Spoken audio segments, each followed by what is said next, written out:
Flash flooding for the Northern Rockies, Central Plains, and we also have severe weather for the Eastern Rockies. Good morning, I'm meteorologist Pew. Today is August 27, 2025. So starting with flash flooding, again, similar to yesterday, the Northern Rockies, Eastern Rockies, and Central Plains have a slight risk. For severe weather, we have a very small marginal risk, especially in Colorado, where we only have a 5% chance to see both winds greater than 60 miles per hour and large hail. Okay, so time frames of when this is all going to happen, starting with the Northern Rockies. You guys are already seeing remnants of showers this morning and afternoon, and things are going to re-intensify around 12 to 1 p.m. Mountain Time. For the Northern Rockies, we're going to see 1 to 3 inches of rainfall. For the Eastern Rockies, but also kind of just for the West in general, it looks like things are going to start around 1 p.m. Mountain Time. From the West and Eastern Rockies, we're going to see isolated ½ an inch to 1.5 inches of rain. I do also want to point out around this time frame in Washington State, you guys are going to have isolated dry thunderstorms where lightning may pose a risk for fire. And at the surface on the leeward side of the mountains, there's going to be relative humidity below 30%. And then for the Southern Plains, you guys are already seeing remnants of showers from this morning as well. And this is going to continue just like what happened the last few days, where storms are going to start intensifying late at night around 11 p.m. Central Time. And this is going to last pretty much all night and into the next afternoon. And so for the Southern Plains, I would really watch out for flash flooding because you guys may see 6 inches or greater for some places. And why this is all happening, we look at 500 millibars or midway through the troposphere, we still have that ridge in the southwest, though it's much more broad and weakened compared to the last few days. At this point, it's not necessarily recycling anymore moisture, but it's transporting stuff from the west to the east. But if we look at the Pacific Northwest, we do have a couple low pressure systems, and that's recycling some of the remnants of the moisture over there. And because we have cyclonic flow associated with the low pressures, we're going to have localized upward motion. And on top of that, we're going to have orographic lift because a lot of the winds are going to go upward with the mountain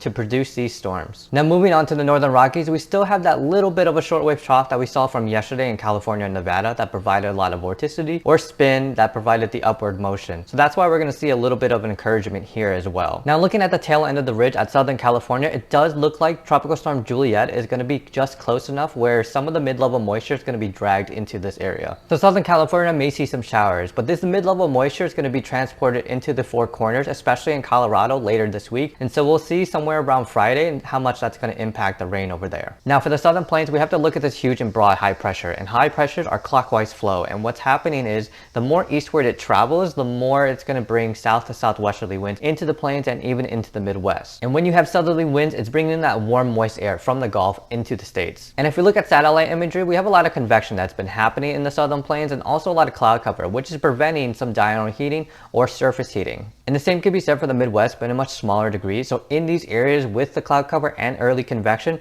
we're going to have a lot of cooler air. And we know these southerly winds are advecting the warm moist air into these areas. So it's going to reinforce the boundary layer between the colder air and the warmer air, which is going to provide the surface lifts. And that's why we have